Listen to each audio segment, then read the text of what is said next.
नीतीश कुमार के India alliance छोड़ने से विपक्षी दल काफी कमजोर पड़ गया है, लेकिन कहा यह जा रहा है कि अगर मायावती साथ आ जाती हैं तो विपक्षी दलों की ताकत काफी ज्यादा बढ़ती नजर आएगी। ना सिर्फ उत्तर प्रदेश से बल्कि पूरे भारत देश से ही जहां जहां दलित और अच्छे खासे मुस्लिम वोटर्स संख्या में हैं।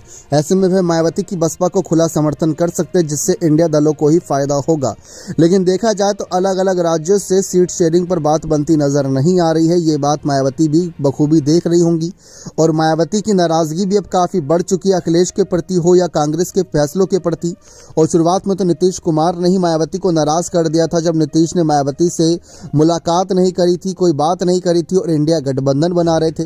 मायावती ने तब भी उन पर निशाना साधा था कि आप गठबंधन बनाने निकले हैं, लेकिन आप सीरियस नहीं लग रहे, क्योंकि आपने उत्तर प्रदेश से मुख्य विपक्षी दलों को शामिल ही नहीं किया। यानी मायावती का खुद पर ही इशारा था। अब यह बात साफ है कि नीतीश ने मायावती से कोई मुलाकात या बात या गठबंधन को लेकर आगे सिलसिलेवार कोई फैसला नहीं लिया। लेकिन नीतीश का इंडिया अलायंस से अलग होना इंडिया अलायंस को काफी कमजोर कर गया है। विपक्षी दल एक एक करके मांग कर रहे हैं कि अगर मायावती की बसपा इंडिया अलायंस के साथ नहीं जुड़ी तो उत्तर प्रदेश में भाजपा को रोकने का सपना तो देखना छोड़ ही दे, क्योंकि अखिलेश ने उत्तर प्रदेश विधानसभा चुनाव में भी 2022 की काफी कोशिश करी थी, वह सपना पूरा नहीं हो पाया। नगर निकाय चुनाव में तो खुद मैदान में उतर गए थे प्रचार के लिए और डिम्पल यादव, शिवपाल सबने मोर्चा संभाला था। नगर निकाय की 17 की 17 मेयर सीटें उनके हाथों से चली गई थी। लेकिन फिलहाल अगर मायावती की स्थिति पर नजर डालें तो मायावती बिल्कुल एकदम साफ स्टैंड क्लियर करी हैं कि वह किसी के साथ गठबंधन में जाती नजर नहीं आएंगी।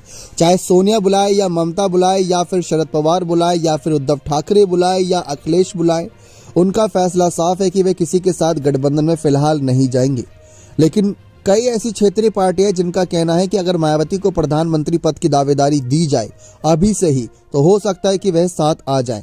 लेकिन अगर फरवरी के महीने के अंत के बाद उनका कोई फैसला बदलता है तो सीट शेयरिंग में फिर से हालात बदल जाएंगे और वह हालात फिर विपक्षी पार्टियों के खिलाफ रहेंगे।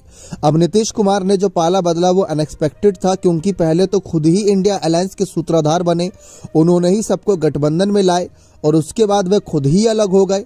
तो ये तो वही बात हो गई, बीच मझधार में नाविक छोड़ गया साथ। तो वही कहीं ना कहीं हालात का सामना इस समय इंडिया अलायंस कर रहा है और अब इनको दूसरे मांझी की आवश्यकता है जो उनको किनारे तक ले जाए, यानी कि इनकी नैया पार लगाए। अब वह मायावती बनती हैं या कोई और, ये बात की बात है। लेकिन मायावती का स्टैंड साफ है कि वह इंडिया अलायंस के साथ नहीं आएंगी, क्योंकि मायावती अकेले ही चुनाव लड़ना चाहती। शुरुआत से उनका ये फैसला था।